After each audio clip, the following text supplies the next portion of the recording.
అందరికీ నమస్తే అండి. మెగా డీఎస్సీ పైన వైసీపీ తప్పుడు ప్రచారం చేస్తుందని చెప్పేసి మేము డే 1 నుంచి చెప్తున్నాం. వాళ్ళ దగ్గర సరైన ఆధారాలు లేవు. ఒకవేళ ఆధారాలు ఉంటే ఎవరు నిరసన తెలియజేయాలి? ఎవరైతే బాధితులు ఎవరైతే ఉన్నారో, ఈ డీఎస్సీలు ఎవరైతే ప్రిపేర్ అయ్యి ఎగ్జామ్స్ రాసారో వాళ్ళు నిరసన కార్యక్రమాలు లాంటివి తెలియజేయాలి. కానీ వాళ్ళెవరు బయటికి రావట్లేదు. కేవలం వైఎస్ఆర్‌సీపీ పార్టీ నాయకులు మాత్రమే వాళ్ళ దగ్గర ఎలాంటి ఆధారాలు లేకుండా ప్రభుత్వం పైన బురద జల్లే కార్యక్రమం చేస్తున్నాం అని చెప్పేసి మేము ముందు నుంచి చెప్తున్నాం. ఇవాళ అవే మాటలు వైఎస్ఆర్‌సీపీ పార్టీ కార్యకర్తలు మాట్లాడుతున్నారు.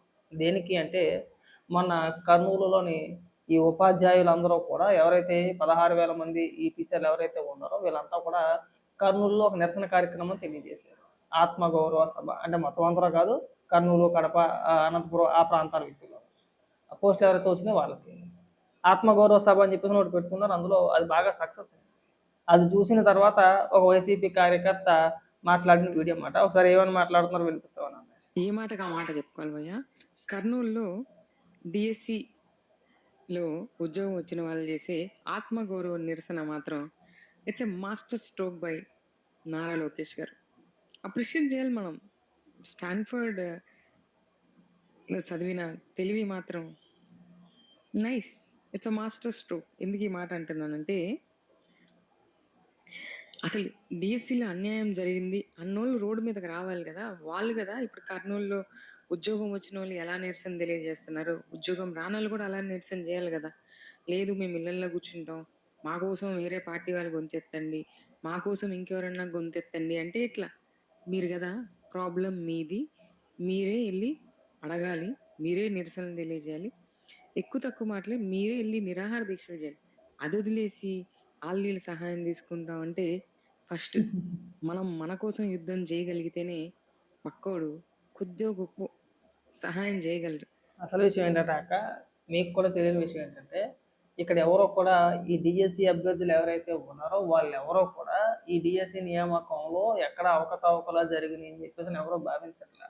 మహా అయితే ఒక 10 మందిని ఎవరినో తీసుకొచ్చినట్టున్నారో తీసుకొచ్చి వైఎస్ఆర్సీపీ పార్టీ కార్యాలయంలో కూర్చోపెట్టి వాళ్ళ చేత మాట్లాడిపించారు కానీ రాష్ట్ర వ్యాప్తంగా ఎవరో కూడా మీరు చేసిన అలిగేషన్స్ ఏవైతే ఉన్నాయో వాటిని నమ్మలేదు.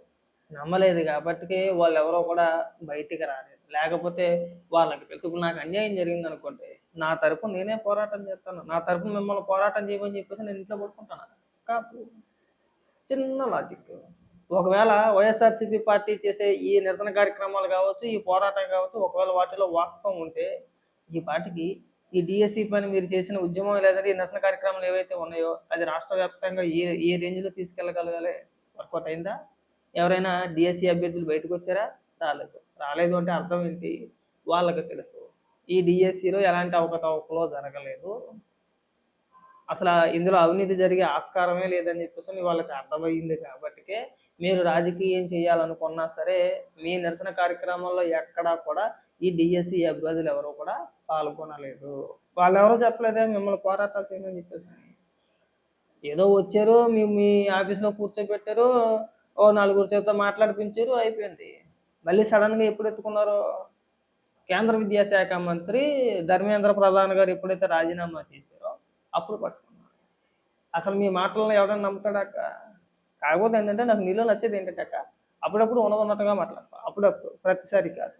ఎందుకంటే నిన్న ఒక వీడియో మాట్లాడు, దేవరపల్లిలో జరిగిన సంఘటన కవర్ చేసుకుంటూ, కానీ వాస్తవాలు మాట్లాడితే బ్రహ్మాండంగా ఉంటుంది. వాస్తవాలు మాట్లాడుకుంటా ఆ వాస్తవాలు మాట్లాడుతున్న అప్పుడప్పుడు ఖండించాల్సిన పరిస్థితి. అయితే ఈ విషయంలో మాత్రం నేను మెచ్చుకోవాలి. మెగా డిఎస్సిలో ఏదైతే ప్రభుత్వం నిర్వహించిందో, ఏవైతే 16,000 టీచర్ పోస్టులు భర్తీ చేశారో అందులో ఎలాంటి అవకతవకలు జరగలేదని చెప్పేసి వైఎస్ఆర్సీపీ పార్టీ ఒప్పుకున్నాడు. నువ్వు ఒప్పుకున్నావు అనట్లా నేను. వైఎస్ఆర్సీపీ పార్టీ చేసిన నిరసన కార్యక్రమాలకి ఈ డిఎస్సి అభ్యర్థులు ఎవరూ కూడా హాజరు కాకపోవడం, వాళ్ళ తరపు నుంచి మీ పార్టీకి ఎలాంటి మద్దతు దొరకకపోవడం అంటే దాని అర్థం ఏంటి? వాళ్ళు కూడా మీ మాటలు నమ్మలేదని అర్థం.